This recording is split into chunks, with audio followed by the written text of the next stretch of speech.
За манайх ер нь хэвлэлийн чиглэлээр 2004 оноос эхэлж хэвлэлийн чиглэлээр ажиллаж эхэлсэн. За тэгээд хэвлэлийн маань чиглэл дотор бид нар бэлэг дурсгал аймгийнхаа орон нутгийнхаа онцлогтой тохируулсан бэлэг дурсгалын ийм үйлдвэрлэлээ явуулахыг гол зорилгоо болгож байгаа.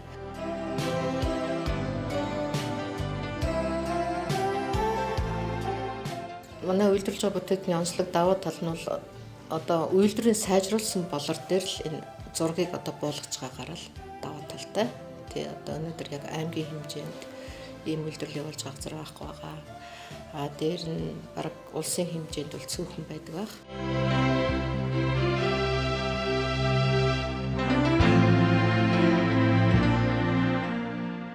Амжилтанд хүрнэ гэдэг нь тухайн хүн бас өөртөө өмнө зорилго тавина. Зорилгынхаа дагуу өөрөө хичээнгүйлэн зүтгэх хэрэгтэй.